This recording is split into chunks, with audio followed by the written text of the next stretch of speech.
Hello everyone, so today I'm gonna tackle the moisture density relations of soil using a 2.5 kilogram rammer and a 305 mm drum.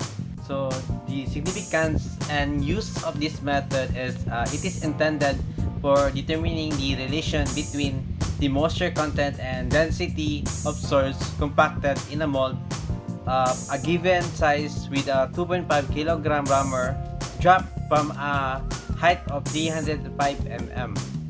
So for the apparatus of this method is we're gonna use the balance and scale, oven with temperature control, container with cover, sieves 50, 19, 9.5 and 4.75 mm, sieves with bottom pan, and mixing tools, mixing pan, spool or a trowel and spatula, then stretch head, sample extruder, rammer, and molds. So for the test sample, if the soil sample is damp when it comes from the field, dry it until it becomes friable under a trowel at a temperature not exceed 60 degrees Celsius or 140 degrees Fahrenheit. Second is sieve an adequate quantity of representative pulverized soil over the 19 mm sieve. So discard the coarse material if any retained on the 19 mm sieve. So last is the select a representative sample having a mass of approximately 11 kg or more of the soil prepared as described in section 3.1 and 3.2. So for the procedures, this test consists of compacting a portion of a soil in a mold at different moisture contents ranging from dry to wet. At least 5 samples will be run. So first is thoroughly mix the selected representative sample with sufficient water to dampen it to approximately 4 percentage points below optimum moisture content. So a good indication of the soil being nearly right for the first point is if the soil barely forms a cast when squeezed. Second is after the soil is truly mixed and dampened, push the soil to the edge of the mixing pan to form a circle or ring.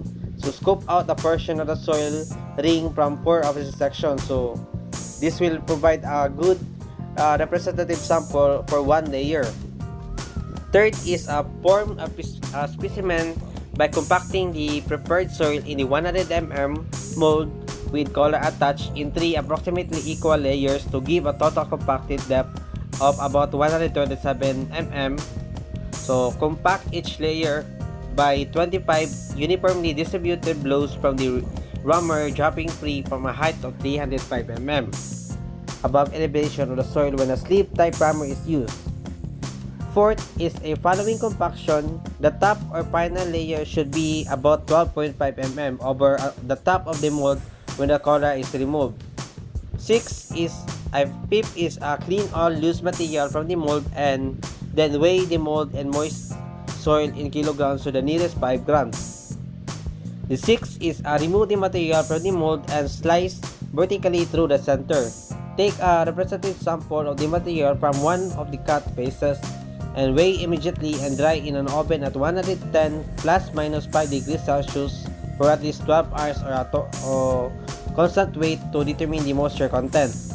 And the last is thoroughly break up the remainder of the material until it passes a 19 mm sieve and 90% of the soil aggregation will pass a 4.75 mm sieve as judged by eye and add to the remaining portion of the sample being tested.